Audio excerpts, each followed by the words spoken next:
자, 방금 전에는 상하함수 심화 내용 중에서 1차식 되는 경우를 봤어요. 그러면 이번에는 심화 2를 들어가는데 2차식이거나 혹은 우리가 알고 있는 절대값이면 어떡할 거야? 라고 하는 과정인 거예요. 자, 그렇다면 첫 번째로 우리가 설명해 본 건 2차식부터 볼게요.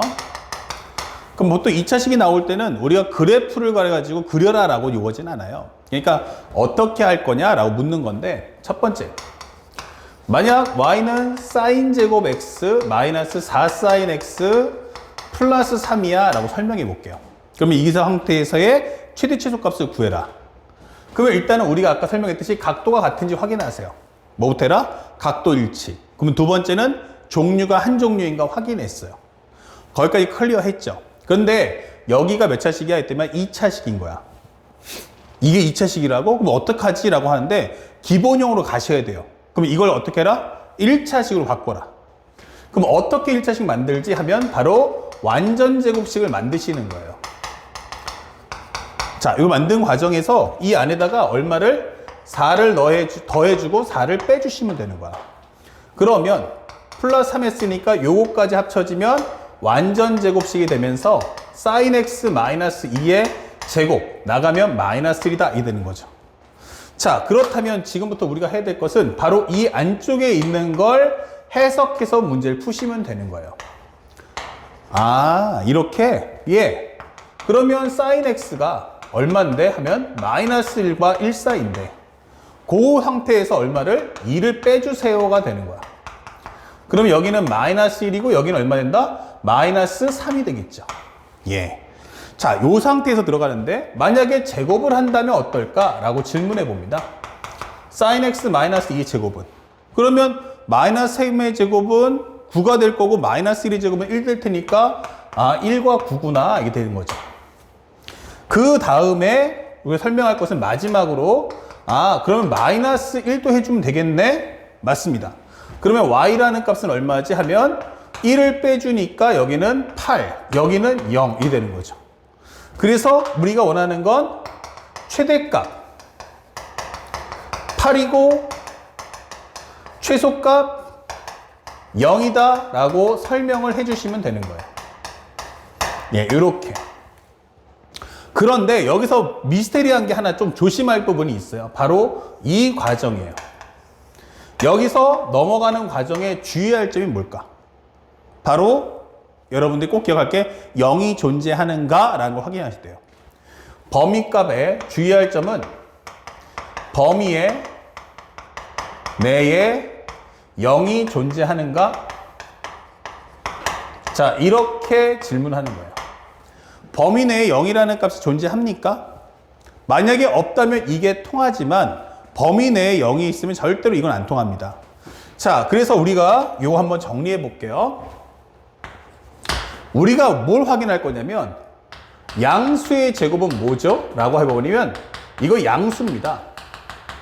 음수의 제곱은 뭐죠? 라고 해버리면 이거 음수가 아니죠. 음수 곱하기 음수는 양수가 된다는 거죠. 자, 그러면 0의 제곱은 얼마죠? 라고 하면 0 나오는 겁니다. 그러면 아까 전에 여기서는 마이너스 3과 마이너스 1은요. 마이너스 3하고 마이너스 1이면 마이너스 1, 마이너스 3 잡아주면 사실은 이 범위 내에서 제곱을 하기 때문에 음수 곱하기 음수는 당연히 양수되면서 이게 양쪽이 다 올라가는 거예요. 그러면 0이 존재하지 않을 때는 전혀 걱정이 없다가 되는 겁니다. 이 점 꼭 기억하셔야 돼요. 그렇다면 이것을 거꾸로 해주면 이렇게 됩니다. 두 번째, 선생님 만약에 sin 제곱 x 더하기 sin x 그 다음에 플러스 2를 최대치수 구해달라 이게 되는 거죠. 그럼 이것도 마찬가지지만 1차식을 만들기 위해서 sin 제곱 더 x랑 sin x를 더해준 후 완전 제곱식을 하려면 이 앞에 있는 개수의 절반의 제곱 이거를 한 번은 더해주고 한 번은 빼주셔야 돼요. 그 다음에 플러스 2를 했더니 이 값이 얼마야? 라고 한다면 바로 sin x 플러스 2분의 1에 관한 제곱이다 이게 되는 거죠. 그리고 마이너스 4분의 1을 합쳐준다면 이것은 바로 4분의 7 이게 되는 거야. 그러면 우리가 보고 있는 최대 최소를 구하기 위해선 이 부분부터 정리하고 들어가자.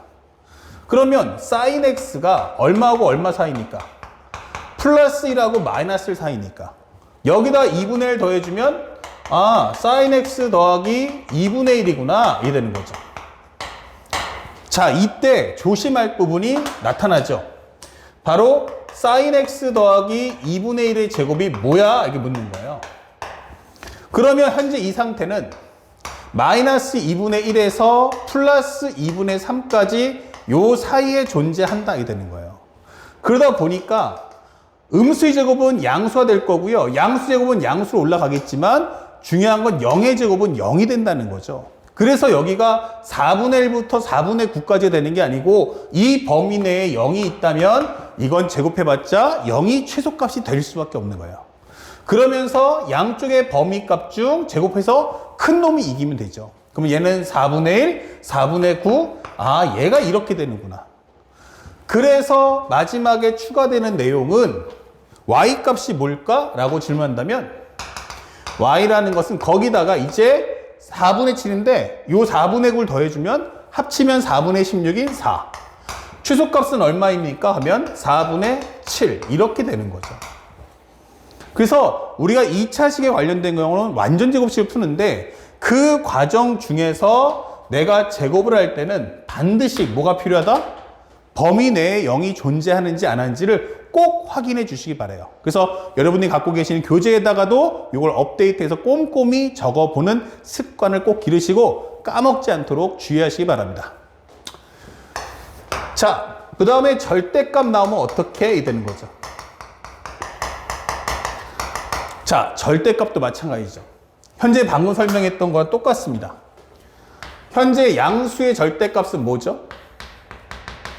양수의 절대값, 양수가 됩니다. 음수의 절대값 뭐가 되죠? 하면 이거 양수 됩니다. 0의 절대값은 뭐가 되죠? 그러면 바로 0이다 이 되는 거예요. 그러면 이거 방금 전에 했던 제곱하고 똑같네? 맞습니다. 바로 그렇게 문제를 풀어줘 라고 하는 거야. 그래서 예를 들어서 1번 만약 현재 sin x 플러스 3에 대해서 절대값 씌운 후 4를 더해줄 거야 라고 한다면 뭐 이런 거 쉽죠. sin x가 마이너스 1과 1이니까 sin x 플러스 3이면 여기가 4고 여기가 2가 되는 거지. 절대값 씌워봤자 변화 없겠죠? 예. 요거의 절대값도 여전히 4하고 2다. 그러면 현재 우리가 알고 있는 y라는 값은 뭐야? 하면 양쪽에 4를 더해주니까 6과 8 사이다. 이렇게 푸시면 돼요. 그런데 만약 두 번째 y는 sin x 마이너스 2분의 1 절대값 플러스 1이야 이렇게 돼 있어요. 그럼 이런 경우도 sin x가 1과 마이너스 1 사이인데 이렇게 설명해 주고 그 상태에서 2분의 1을 빼줍니다. 그럼 여기는 2분의 1, 여기는 마이너스 2분의 3 이게 되는 거예요. 그런데 여기서 내가 절대값을 씌울 거야 라고 한다면 어떻게 돼요? 이 범위 내에 뭐 있다? 0이 있다. 그러니까 최소값은 0이 되는 거예요. 이 부분이 중요하겠죠. 그 다음에 절대값을 씌우면 2분의 1은 2분의 1인데 마이너스 2분의 3을 꺾고 올라가면서 얼마가 된다?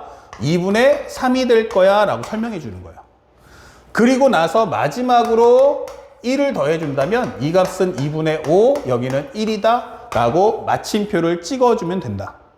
그래서 우리가 알고 있는 현재 2차식 그리고 절대값 반드시 이렇게 우리가 알고 있는 기본형에 맞춰서 문제를 풀어주시고 나중에 주기나 대칭 나오면 우리가 함수 특강에도 설명했었지만 반드시 그림을 그려서 주기에 관련된 질문은 답변을 해주셔야 됩니다.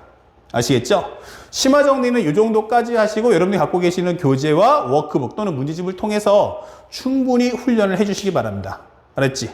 그러면 칠판 정리하고 바로 연결해서 방정식과 부등식 설명해 드리도록 하겠습니다. 자, 이제 마지막 방정식과 부등식 들어가는데 현재 우리가 공부할 때 삼각 방정식을 어떻게 풀 거야? 라고 물어봐요. 삼각 방정식을 풀 때는 절대 그래프를 활용하지 않습니다. 알았죠? 그러니까 삼각함수 그래프를 푸는 게 아니고 여기는 딱 동심원만 있으면 돼요. 알겠죠? 그래서 우리가 문제를 풀 때는 뭐 한다? 첫 번째는 부호를 결정하세요. 부호를 결정한다는 것은 결국 사분면을 결정해달라. 몇 사분면에 있어? 라고 설명하는 거고요. 그 다음에 삼각비를 통해서 특수각을 구하시면 돼요. 자, 이렇게만 문제를 푸시면 사실 삼각 방정식은 끝났다 라고 생각하시면 됩니다. 그냥 예를 설명해 드리고요. 잠시 후에 또 이제 문제를 풀 때, 우리가 문제를 풀면서 또 하나 설명해 줄 거야. 예를 들어서 삼각 함수 중에서 sin x가 2분의 1입니다. 0부터 x는 2파이 사이고요. 이거 풀어줘. 여기 설명했어요. 그러면 나는 뭐 한다? sin x니까 이렇게 정리해 놓으세요. 그러면 올, 싸, 탄, 코 이게 되겠죠. 그러면 sin 값이 2분의 1 나올 때가 언제지? 이게 되는 거죠. 그러면 여기가 얼마 나온다? 6분의 파이, 여기도 6분의 파이 이렇게 푸시면 돼요. 그리고 나면 나머지는 뭐 한다? 현재 x축과 벌어지는 현재 x축의 양의 방향에서부터 벌어지는 각도 계산하면 되는 거야. 그럼 하나는 6분의 파이 이렇게 될 테니까 하나는 6분의 파이 또 하나는 파이에서 6분의 파이를 뺐으니까 6분의 5파이야 이렇게 설명을 해주면 된다. 이런 방식으로 문제 푸는 게 삼각 방정식. 그래서 무조건 삼각 방정식을 풀 때는 가장 중요한 게 뭐다? 요 과정에 가장 중요한 건 바로 첫 번째 각도 일치. 각도가 일치해야 돼. 두 번째 종류는 어때? 라고 하면은 한 종류여야 돼. 한 종류. 그 다음에 세 번째는 바로 1차식이 돼야 한다. 그러니까 현재 이렇게 1차식이 나왔을 때에만 방정식의 값을 구할 수 있다라고 설명해 주는 거예요. 그러니까 이 과정 절대 잊지 맙시다. 그 다음에 마지막으로 네 번째 삼각 부등식은 어때? 라고 설명하는 거죠. 이때는 그래프도 필요하고요. 여기도 활짝 필요했지만 이렇게 영역도 하나 만들어 드릴게요. 이렇게 지금 선생님이 알려준 방법대로만 푸시면 돼요. 그러면 그래프가 필요하고 동심원도 필요해요. 자, 그러면 이 문제 풀 때는 어떻게 할 거냐? 그러면 첫 번째 바로 경계선 값을 구하세요. 경계선 값 구하기. 뭐와 같아 하면은 방정식 계산이 되는 거죠. 방정식 연산 이게 되는 거죠. 그럼 방금 설명했듯이 뭐 한다? 부호 결정해서 사분면 결정하시고 그 다음에 특수각 구하시면 되는 거예요. 그 다음에 두 번째는 뭐 한다?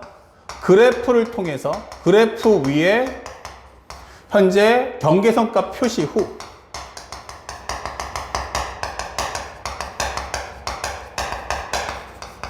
그 다음에 읽기라고 설명하시면 되는 거예요. 그러니까 여기는 공식 푸는 것이 아니고 그냥 문제를 보고 풀어 이 뜻이에요. 자, 그렇다면 예를 한번 보자. 선생님, 코사인 x가 기본적으로 2분의 1보다 작거나 크면 어떻게 됩니까? 라고 물어봤어요. 그냥 아무렇게 막 써본 거야. 그러면 첫 번째는 뭐부터 해라? 코사인 x가 2분의 1일 때 값을 먼저 구해라. 이렇게. 그러면 코사인 x가 2분의 1이야 하면은 올, 싸, 탄, 코 이게 되겠죠. 여기도 마찬가지 범위는 0부터 x는 2파이까지예요. 이번엔 등을 여기 뺄게요. 그러면 양수네 그럼 여기 있을 거란 얘기죠. 이렇게. 그리고 2분의 1일 때가 얼마? 그러면은 60도야 라고 설명해 주는 거야. 그러면 이때 경계선의 값이 얼마냐? 라고 질문한다면 x는 3분의 파이 또 하나는 2파이에서 빼주면 되는 거니까 3분의 5파이 이렇게 되는 거죠. 자, 경계선값 구했죠? 그 다음에 두 번째는 이것을 가볍게 기본 형태의 그림을 그려주세요. 그러면 여기가 0부터 2파이까지인데 설명해 주는 것은 2분의 1 때 값을 그어주세요. 그러면 여기 값이 얼마야 하면은 3분의 파이 여기는 3분의 5파이다 이 되는 거죠. 그리고 상대방이 원하는 건 그거보다 같거나 크다예요. 그럼 여기다 이렇게 되는 거죠. 그리고 맨 마지막 경계선 값에 얘는 등호가 들어가고 여기는 안 들어간다 이거죠. 그럼 경계선은 들어가니까 해당하는 값을 보면서 정리를 이런 식으로 해 주시면 되는 거예요. 3분의 5파이에서 x는 2파이까지다. 이런 식으로. 그래서 모든 방부등식은 이런 식으로 문제를 풀어야 한다. 그리고 가장 중요했던 건 현재 이 내용 또한 삼각부등식 또한 바로 이 과정의 룰. 제일 중요한 각도는 일치, 종류는 한 종류. 그리고 마지막으로 삼각함수의 식을 1차식으로 꼭 만들어 달라는 점을 잊지 않고 문제를 풀어주시기 바랍니다. 아시겠죠? 자, 여기까지 정리해서 현재 해당 강좌를 마치도록 하고요. 그러니까 앞에 기본적인 2개 강의가 조금 더 길어졌기 때문에 요 세 번째 영상은 상당히 짧다라고 생각하시면 되겠습니다. 자, 다음 강좌에서 뭐 하자? 이제 매핑과 문제풀이 설명해 주도록 하겠습니다.